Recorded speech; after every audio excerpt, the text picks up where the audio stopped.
A tale of power, corruption, and 7 secrets buried beneath perfectly manicured roses.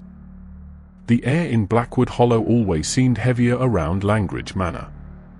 From its perch atop Raven's Hill, the Victorian mansion cast a long shadow over our town, both literally and figuratively.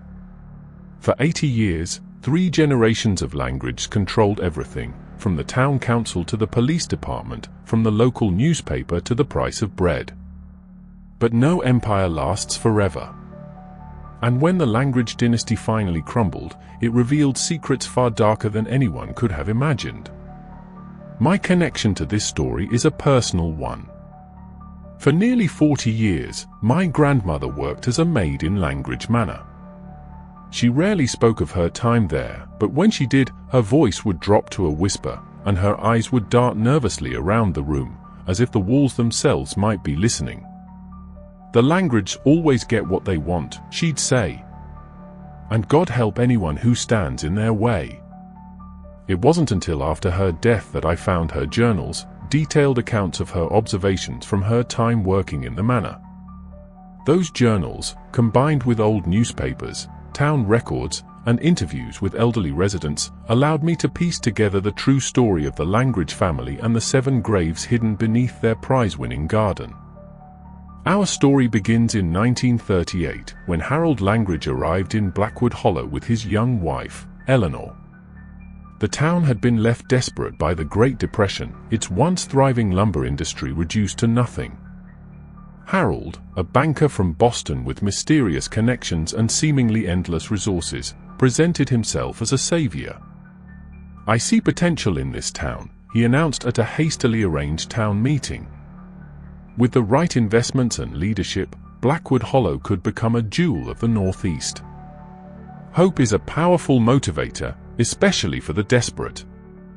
Within months, Harold had purchased the abandoned lumber mill, the newspaper, and several businesses along Main Street. He hired local men at wages that seemed generous in those hard times, though they were far below standard rates in more prosperous areas. Still, to a town on the brink of collapse, Harold Langridge appeared nothing short of miraculous. With his economic stranglehold established, Harold turned to politics. The mayor at the time, William Porter, initially welcomed Harold's investments but grew concerned about his expanding influence.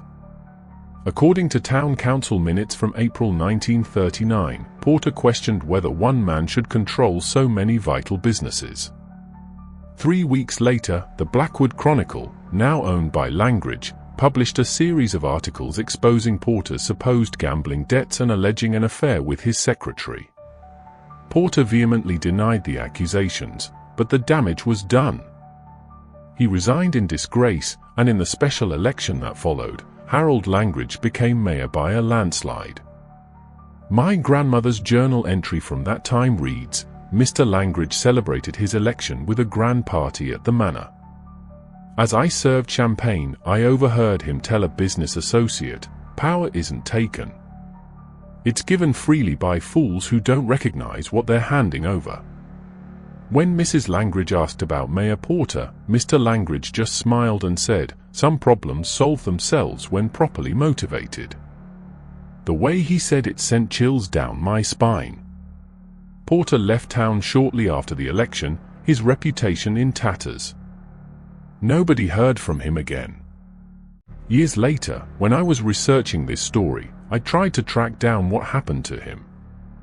Official records showed he moved to Chicago, where he died of liver failure in 1943.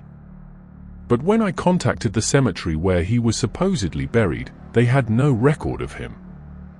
William Porter was just the first of many who crossed the Langridge and then vanished or met with tragedy. But I'm getting ahead of myself. With Harold as mayor, Langridge Manor became the center of power in Blackwood Hollow. Built in 1898 by a lumber baron, the manor sat on 10 acres of wooded land. Harold and Eleanor immediately began renovations, but the most significant change came to the gardens. Eleanor Langridge, it seemed, had a passion for horticulture. "Mrs. Langridge spends hours in the garden," my grandmother wrote in the summer of 1940. she's transformed the entire east section into a rose garden with varieties I've never seen before. The west garden, however, remains strictly off-limits. Mr. Langridge has installed a high fence around it with a padlocked gate. Mrs. Langridge tells the staff it's for experimental plantings that need special protection, but I've seen them both entering at night, carrying strange tools. The west garden would remain a mystery for decades, its secrets literally buried beneath the soil. But as Harold consolidated his power throughout the 1940s, the Langridge influence grew like the roses in Eleanor's garden, beautiful on the surface, but hiding thorns that drew blood. By 1945, Harold controlled the town council, the police department, and most major businesses. Anyone who opposed him found themselves facing tax audits, denied business licenses, or worse. The few who spoke out publicly against his monopoly suffered mysterious accidents or suddenly decided to move away. One such case was Thomas Green, editor of a small independent newsletter that criticized Langridge business practices. In October 1945, Green published an article questioning how Harold had acquired the funds to purchase so many properties during the Depression. A week later, Green's office burned to the ground in what police ruled an accidental fire caused by faulty wiring. Green survived but left town immediately. Years later, when I tracked down his daughter in Portland, she told me Dad never talked about Blackwood Hollow. The night of the fire, he packed us up and we left before dawn. The only thing he ever said was, "Never cross a man who's willing to bury his problems." Did Thomas Green know something about the Langridge Gardens? It's impossible to say for certain, but his choice of words seems eerily prescient given what we now know. In 1947, Harold and Eleanor welcomed their only child, a son named Richard. My grandmother's journals described the lavish celebration that followed. The christening was attended by state senators, judges, even a congressman. Mr. Langridge paraded his son through the party like a trophy. "This boy will inherit everything," he told everyone within earshot. "The Langridges are here to stay." Richard grew up as Blackwood Hollow's prince, pampered and protected, his every whim catered to. Teachers were instructed to give him perfect grades regardless of his performance. Local children were encouraged to befriend him, or rather to serve as his entourage. "Young Master Richard has his father's temperament," my grandmother wrote when Richard was 10. Today, he flew into a rage when the gardener's boy beat him in a foot race. Later, I saw Mr. Langridge give the gardener an envelope and tell him his services would no longer be needed. The gardener looked terrified and kept saying, "Please, Mr. Langridge, my boy didn't mean any harm." Mr. Langridge just smiled that cold smile of his and said, "I'm sure your talent will be appreciated elsewhere. I suggest you find that place quickly." The gardener and his family left town that night. Like William Porter and Thomas Green before them, they seemingly vanished. And once again, when I tried to track them down decades later, the trail went cold in a way that defied coincidence. But the true darkness at the heart of the Langridge Empire wouldn't begin to surface until the winter of 1956, when Eleanor Langridge fell ill with what was initially diagnosed as pneumonia. As her condition worsened, Harold brought in specialists from Boston and New York, but nothing seemed to help. "Mrs. Langridge fades more each day," my grandmother wrote in February 1956. The doctors seem baffled. "Yesterday, as I was changing her bedding, she grabbed my wrist with surprising strength and whispered, 'The West Garden.' He thinks I don't know what it's for." Before she could say more, Mr. Langridge entered and she fell silent immediately. Eleanor died 3 days later.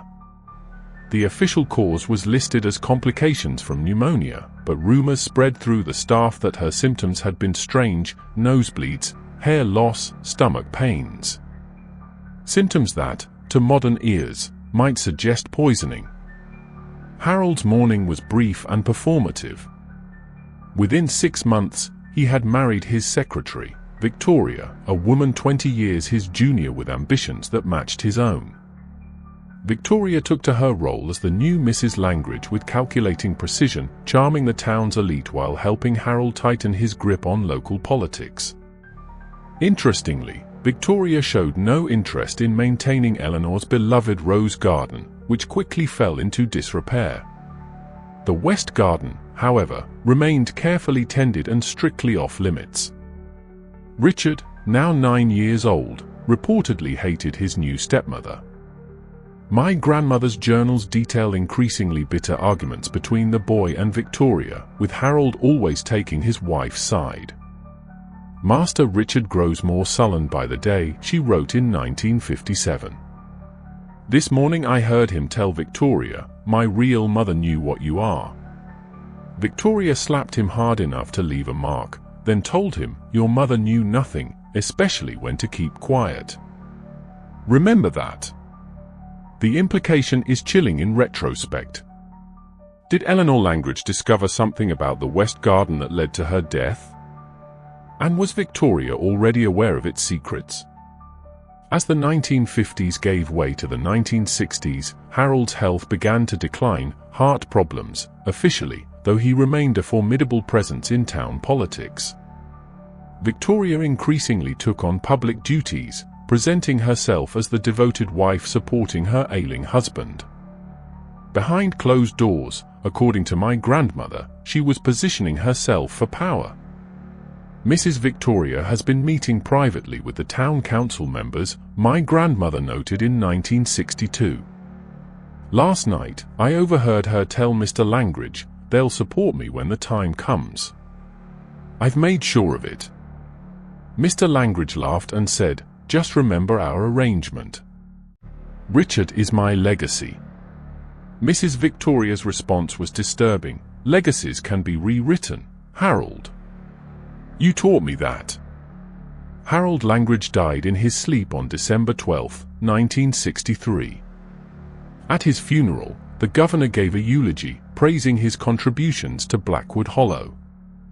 Victoria played the grieving widow perfectly, while 16-year-old Richard stood stoically beside her. What followed surprised no one in Blackwood Hollow but raised eyebrows elsewhere. Victoria, with the unanimous support of the town council, assumed all of Harold's positions: mayor, bank president, and head of the Chamber of Commerce. Richard, despite being Harold's only blood heir, received a modest trust fund but no control over the family businesses or properties, including Langridge Manor. The arrangement seemed to violate Harold's oft-stated intention that his son would inherit everything. But Victoria produced a will, conveniently witnessed by 2 council members, that specified the new arrangement. Richard contested it, of course, but the local judge, appointed years earlier by Harold, ruled quickly in Victoria's favor. My grandmother's entry following the ruling is telling. Master Richard stormed into the manor today, shouting that he would expose everything. "I know what's in the West Garden," he yelled at Mrs. Victoria. "I know what father did and what you helped him cover up." Mrs. Victoria didn't raise her voice, but her words turned my blood cold. "Be very careful, Richard," she said. "There's always room for one more. Your father taught me to be thorough." Room for one more? What? At the time, my grandmother didn't know. None of us did. But Richard must have understood the threat because he left Blackwood Hollow the next day, supposedly to attend college in California. For the next decade, Victoria Langridge ruled Blackwood Hollow with the same iron control as her husband, but with a more sophisticated approach. She modernized the town's image, attracting light industry and tourism. On the surface, Blackwood Hollow prospered. Beneath that prosperity, Victoria's network of influence ensured that no decision, from school board appointments to business permits, happened without her approval. The West Garden remained off-limits, tended now by a groundskeeper who came to the manor only at night and spoke to no one. My grandmother noted that the fence had been reinforced and that Victoria occasionally visited the garden alone, always returning looking satisfied, like someone checking that their valuables remained secure. In 1974, Richard Langridge returned to Blackwood Hollow. Now 27, he had graduated from Stanford and earned an MBA from Harvard. He came home ostensibly to reconcile with his stepmother and take a position at the family bank. Victoria welcomed him publicly but remained suspicious. My grandmother observed their careful dance around each other, all politeness in public, thinly veiled hostility in private. They circle each other like wolves, she wrote. Master Richard has his father's smile now. All teeth, no warmth. Mrs. Victoria watches him constantly. Neither trusts the other, but they've reached some sort of understanding. That understanding apparently involved Richard gradually taking over the business aspects of the Langridge empire while Victoria maintained political control. For several years, they coexisted in this arrangement, though the tension between them never dissipated. The balance shifted in 1978 when Richard married Catherine Walsh, daughter of a state senator. Catherine was beautiful, educated, and brought political connections that extended beyond Blackwood Hollow. Victoria clearly perceived her as a threat to the careful power structure she had maintained. At the wedding reception held at Langridge Manor, my grandmother overheard a telling exchange. Victoria cornered Catherine by the rose garden, away from the other guests. "You've married into a complicated family," she told the bride. "The Langridges have traditions and secrets that must be respected." Catherine, to her credit, didn't flinch. "Richard has told me everything," she replied. Victoria's face hardened. "I doubt that very much," she said. "But if he has, then you should be very careful about the choices you make." Whether Richard had actually told Catherine about everything remains unclear, but the young couple clearly presented a united front against Victoria. Over the next 2 years, Richard systematically expanded his influence, buying businesses outside Victoria's control and cultivating relationships with county and state officials. Victoria responded by doubling down on her local power base, particularly the police department and town council. The conflict remained largely beneath the surface: hostile board meetings, competing donations to local causes, whisper campaigns, until Catherine announced her pregnancy in 1980. The news should have been cause for celebration, the next generation of Langridge to continue the dynasty. Instead, it escalated the Cold War between Richard and Victoria into something more dangerous. According to my grandmother's journals, Victoria was overheard saying, "No child of that woman will control what I've built." Richard, meanwhile, began telling business associates that changes are coming to Langridge Manor. "My son will grow up in a house cleansed of past mistakes." What exactly he meant by cleansed became apparent a few months later when Richard hired contractors to renovate the east wing of the manor, including Eleanor's neglected rose garden. Victoria was furious, especially when she learned that the renovation plans eventually included the mysterious west garden as well. Mrs. Victoria forbade the contractors from touching the west garden, my grandmother wrote. When Richard insisted, she threatened to disinherit him completely. "That garden stays as it is," she told him, "or you'll regret challenging me." Master Richard refused to back down. "The time for your secrets is over," he told her. "After the baby comes, everything changes." The baby, a boy named Harold after his grandfather, was born in November 1980. Catherine suffered complications during delivery and remained in the hospital for several weeks. During this time, Victoria made her move. On December 3, 1980, Richard was arrested on charges of embezzlement and fraud. The evidence presented by Victoria's loyal police chief appeared damning: falsified loan documents, offshore accounts, missing funds from the Langridge Foundation. Richard proclaimed his innocence, insisting Victoria had framed him, but few in town were willing to challenge her accusations. Catherine, still recovering from childbirth, tried to rally support for her husband. She reached out to her father, the state senator, who began making inquiries. But before those inquiries could gain traction, tragedy struck again. On December 18th, Catherine and baby Harold were driving back from a meeting with Richard's lawyers when their car went off Raven's Bridge, plunging into the icy river below. By the time emergency services reached them, Catherine was dead. The baby, strapped securely in his car seat, survived with only minor injuries. The official report cited icy conditions and brake failure as the cause of the accident. No investigation beyond the initial police report was ever conducted. Senator Walsh, devastated by his daughter's death, stopped pushing for an inquiry into Richard's case. Victoria immediately took custody of her great stepson.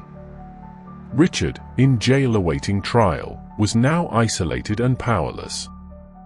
His request for a change of venue was denied by the local judge. In February 1981, he was convicted on all counts and sentenced to 20 years in prison. My grandmother's journal entry from the day of sentencing is heartbreaking. Master Richard looked defeated today. As they led him from the courtroom, he looked directly at me, the first time he's acknowledged me since he was a boy. "Tell them about the garden," he said before the bailiff pulled him away. "Someone needs to know what's buried there." Mrs. Victoria heard him. The look she gave me chilled me to the bone. The next day, my grandmother was fired after nearly 40 years of service to the Langridge family. Victoria cited budget cuts as the reason, but the message was clear. My grandmother moved in with my parents and me, bringing her journals but never speaking openly about her time at the manor. For the next decade, Victoria Langridge ruled Blackwood Hollow unchallenged, raising young Harold as her heir apparent. The boy rarely appeared in public, educated by private tutors and kept isolated at the manor. When seen, he appeared well cared for but unnaturally subdued for a child his age. The West Garden remained Victoria's secret, its high fence now supplemented with security cameras and motion sensors. Whatever lay buried there, she was determined to protect it. Richard Langridge served 10 years of his sentence before being released on parole in 1991. By then, Victoria was in her 70s but showed no signs of relinquishing control. Richard, now 44, returned to Blackwood Hollow despite the terms of his parole allowing him to live anywhere in the state. "I have unfinished business in my hometown," he told the local newspaper in a rare interview. "And a son I barely know." Victoria used every legal means to keep Richard away from young Harold, now 10 years old, restraining orders, supervised visitation restrictions, even having Richard's parole conditions modified to limit his movements around town. But Richard was patient, methodically rebuilding his life and reputation. He found work at a real estate office in a neighboring town, lived modestly, and began attending community events where he knew Harold might be present. Gradually, he established himself as a changed man, humble, hard-working, and unfailingly polite, even to those who had testified against him at his trial. By 1995, Richard had earned enough goodwill to successfully petition for regular visitation with Harold. Victoria fought the petition bitterly but finally faced a judge not under her influence. As Harold entered his teenage years, he began spending weekends with the father he had been taught to fear. My grandmother, now living with us full-time, followed these developments with great interest but increasing frailty. Her journals from this period show a woman torn between a desire to reveal what she knew and fear of Victoria's retribution.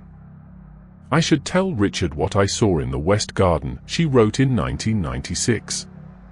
But even now, with Victoria's power fading, I'm afraid. The Langridge protect their secrets. They always have. What exactly had my grandmother seen?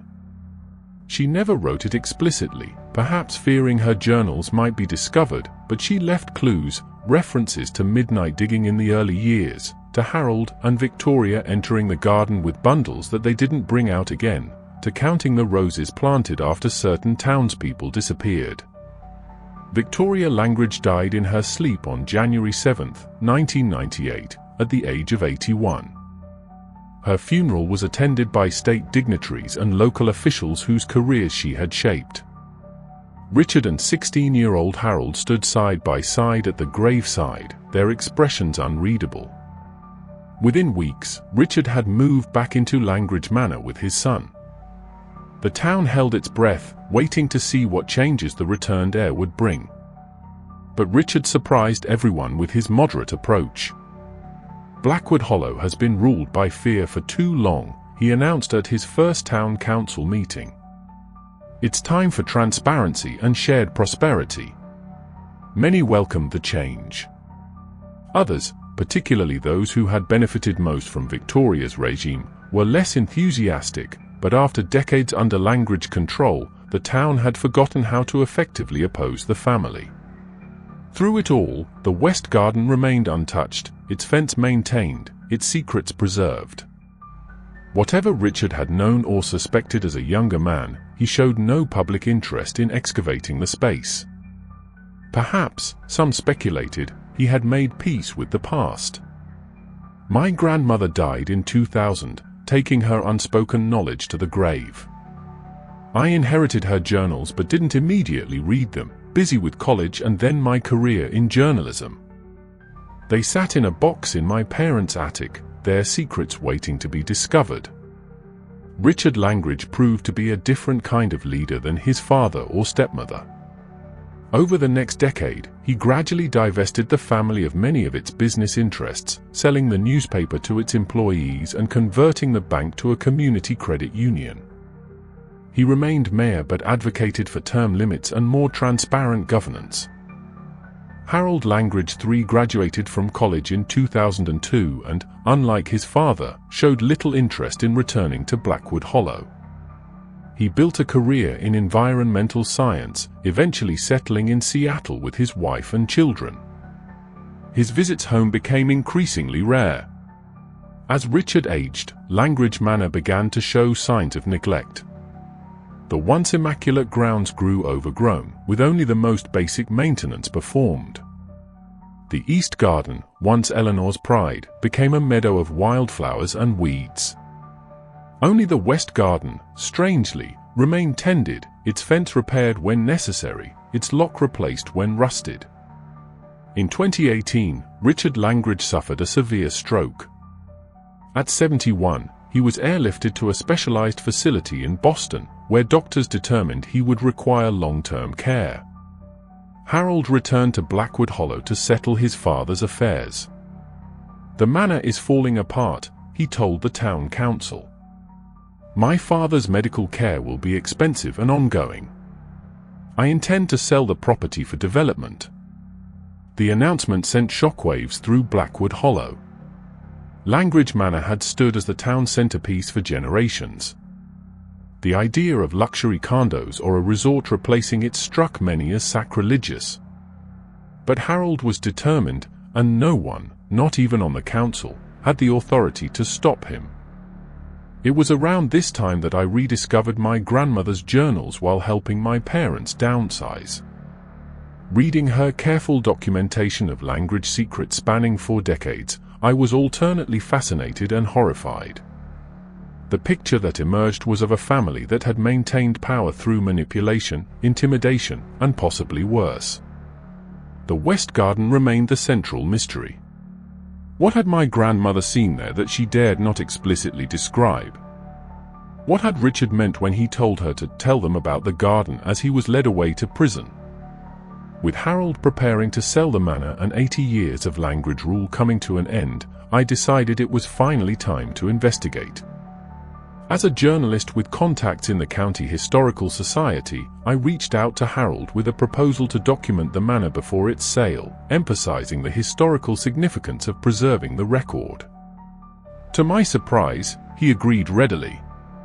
"I have no attachment to that house or its history," he told me over the phone. "Document whatever you want. Just don't interfere with the sale. In April 2019, I began my survey of Langridge Manor.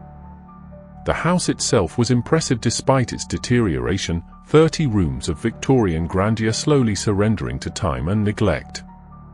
I photographed, measured, and catalogued each space, working my way methodically through the mansion. But it was the gardens that truly interested me. The East Garden, once Eleanor's showcase, was now an overgrown tangle. Traces of pathways and flower beds remained visible beneath the weeds, like the skeleton of a once beautiful creature. And then there was the West Garden. The fence surrounding it was newer than the rest of the property, reinforced chain link topped with barbed wire. Installed sometime in the 1990s, according to the manufacturer's tag. The padlock was recent, too, and substantial. I called Harold in Seattle. I need access to the West Garden to complete the documentation, I explained. His hesitation was palpable, even over the phone. That won't be necessary, he said finally. That section isn't part of the sale. It's being maintained separately. Maintained by whom? I pressed. There's a trust, he said vaguely. Set up by my great-grandfather. It's complicated legal stuff that even I don't fully understand, but that garden stays as is. It was a condition of my inheritance. His answer only deepened my suspicion. A trust specifically for a garden, maintained for over 80 years despite changes in ownership and family dynamics? It made no sense unless there was something valuable or damning hidden there.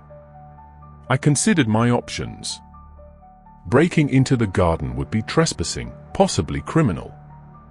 But my grandmother's journals and the evasiveness of 3 generations of Langridge convinced me that whatever lay behind that fence was the key to understanding how this family had controlled our town for so long.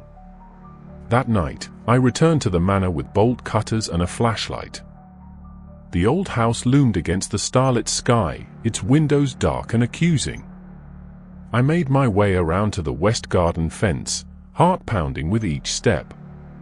The lock yielded with a sharp snap that seemed unnaturally loud in the quiet night. I pushed the gate open, wincing at its creak, and stepped into the forbidden garden. My first impression was of surprising orderliness. Unlike the wild tangle of the East Garden, this space was meticulously maintained. 7 rose bushes, evenly spaced, formed a perfect circle in the center of the garden. Each bush was a different variety, some clearly very old, their trunks thick and gnarled. Around the perimeter ran a gravel path, neatly edged and recently raked. The care taken with this space stood in stark contrast to the neglect evident everywhere else on the property. I approached the circle of roses cautiously, playing my flashlight over the ground. The soil between the bushes was bare and appeared recently turned. No weeds, no other plantings, just dark, rich earth surrounding 7 carefully tended roses. I recognized the pattern now from my grandmother's cryptic references. 7 roses for 7 secrets. 7 plants marking 7 buried problems that the Langridge had eliminated over 80 years of rule. With shaking hands, I began to dig beside the oldest-looking rose bush. The soil yielded easily, clearly turned regularly over the years. About 2 feet down, my trowel struck something solid. Carefully, I brushed away the dirt to reveal what looked like fabric, decayed but still recognizable as a fine wool suit. I recoiled, my worst fears confirmed. Fighting nausea, I continued excavating, uncovering what was unmistakably human remains. Based on the deterioration, this body had been buried decades ago. Moving to the next rose bush, I dug again.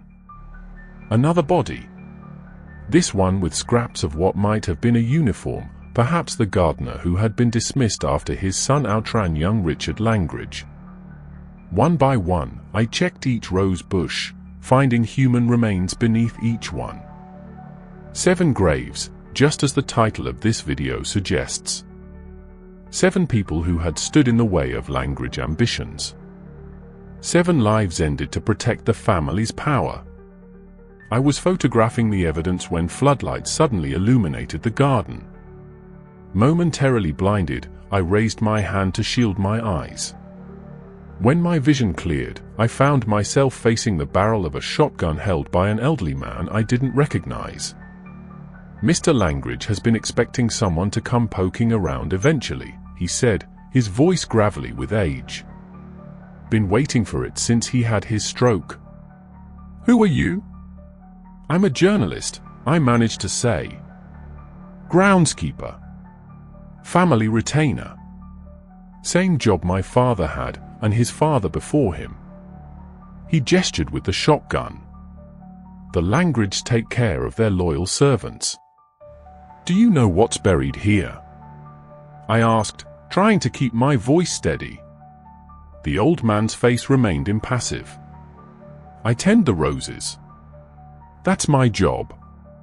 What's under them isn't my concern." "These are human remains," I said. "Murders. Don't you care about justice?"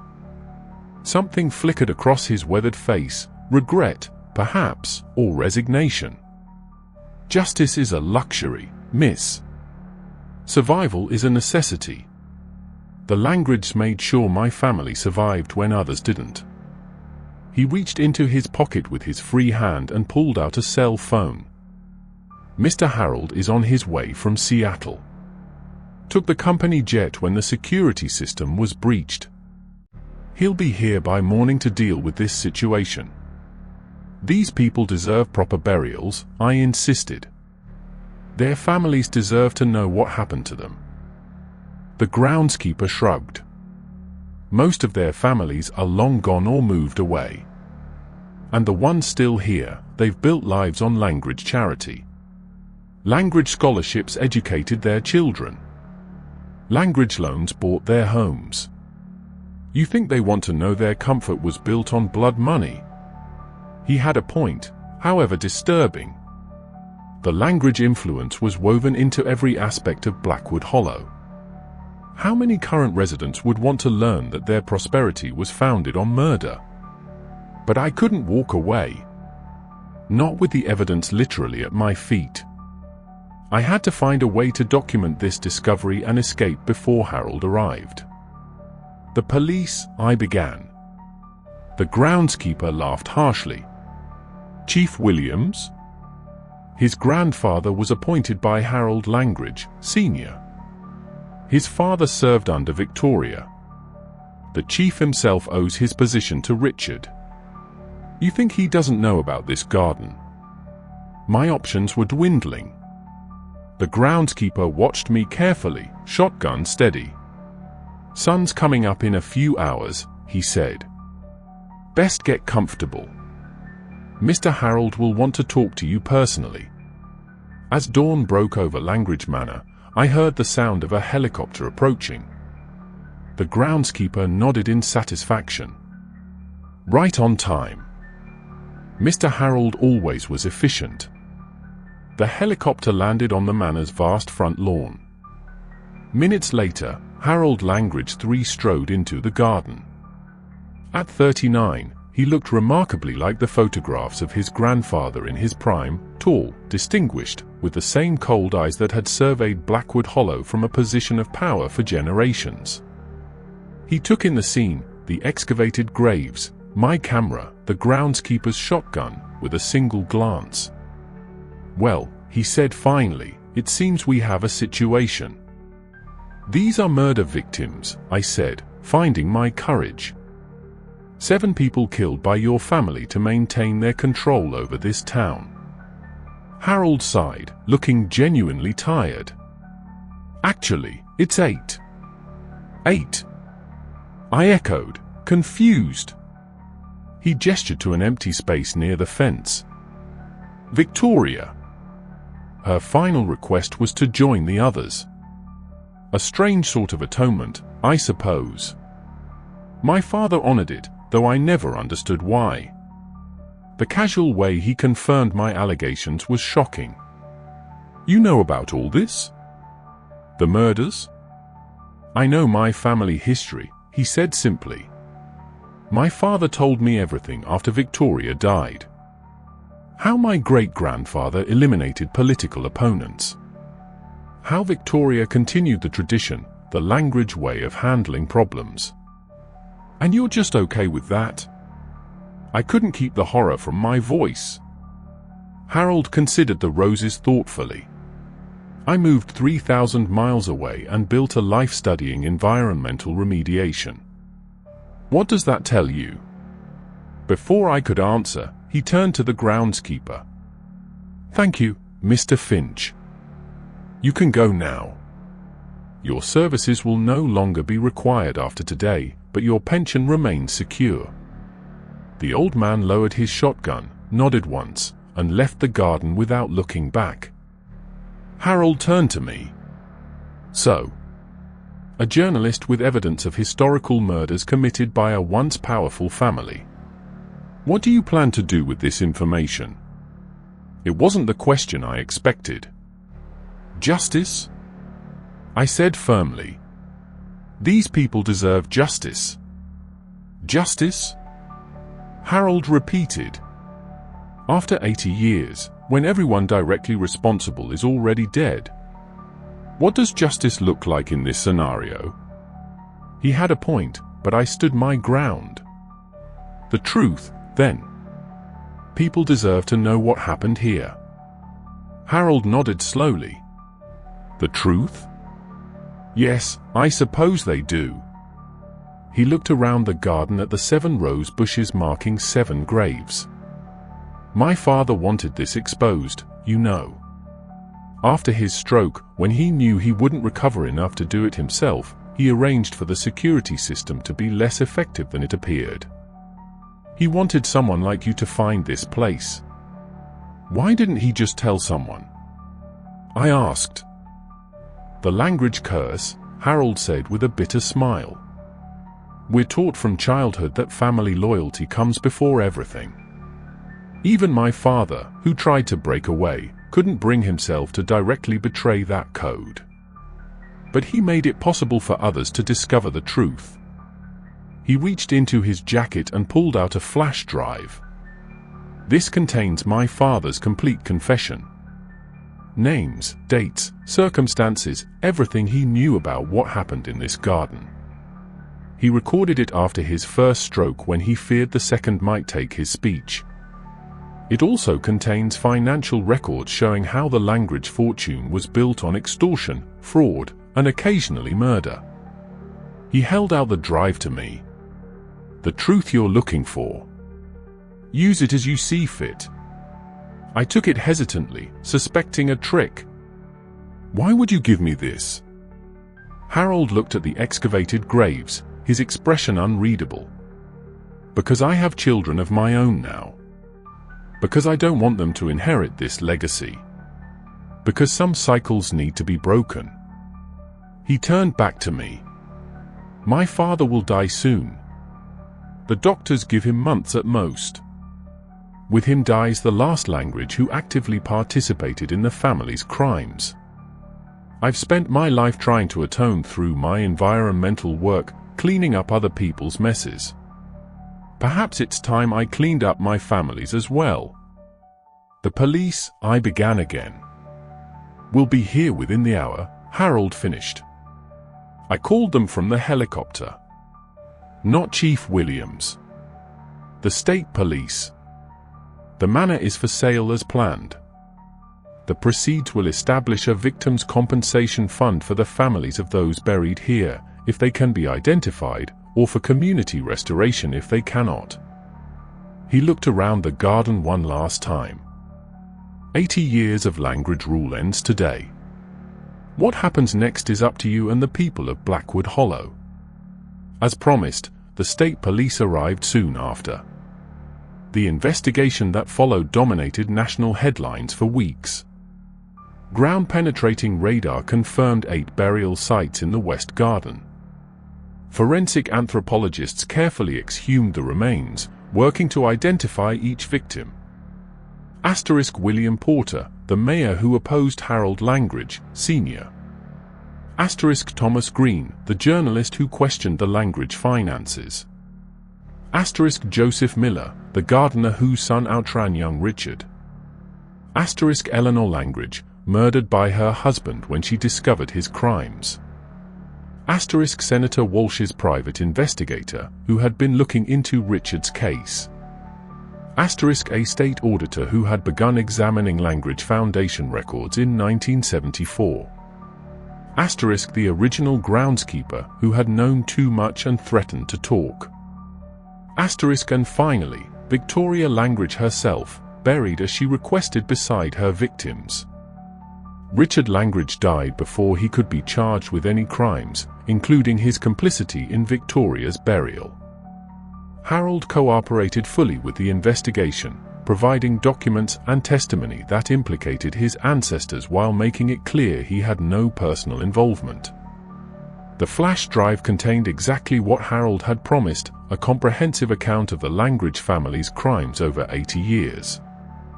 Richard's confession was thorough and unflinching, detailing how each victim had threatened the family's power and how their elimination had been justified as necessary for the greater good of Blackwood Hollow.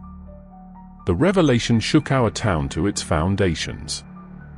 Some refused to believe it, clinging to the image of the Langridges as benevolent leaders. Others recalled whispered stories and suspicious disappearances that suddenly made terrible sense. Langridge Manor was eventually purchased by the County Historical Society and converted into a museum documenting both the family's contributions to the town and their crimes. The East Garden was restored to its former glory as a memorial to Eleanor. The West Garden became a solemn remembrance site for the victims, the rose bushes preserved as living markers of lives cut short. Harold Langridge kept his word about the Victims' Fund. He also established scholarships and community development grants designed to help Blackwood Hollow transition to a post-Langridge future. He never returned to the town after the investigation concluded, focusing instead on his family and work in Seattle. My grandmother's journals are now part of the Historical Society's archives, her observations helping to fill in gaps in the timeline. I often wonder how much she truly knew and how much she suspected but couldn't bring herself to acknowledge. Like so many in Blackwood Hollow, she had been caught between dependence on the Langridges and fear of their power. As for me, the article I wrote about the Langridge Garden won a Pulitzer and launched my career as an investigative journalist. But more importantly, it brought closure to families who had wondered for decades what had happened to their loved ones. William Porter's granddaughter, Thomas Green's children, Joseph Miller's descendants, all finally learned the truth about disappearances that had haunted their families for generations. The last time I visited Blackwood Hollow was for the opening of the Memorial Garden. Standing before the 7 rose bushes, now marked with the names of those buried beneath them, I reflected on how power corrupts, and how secrets fester when left buried. The Langridge dynasty ruled our town for 80 years through a combination of economic control, political manipulation, and the strategic elimination of threats. Their garden hid the ultimate price of their power, 7 graves that testified to their willingness to do whatever was necessary to maintain their position. But secrets rarely stay buried forever. Like the roses that marked their victims, the truth eventually found its way to the light.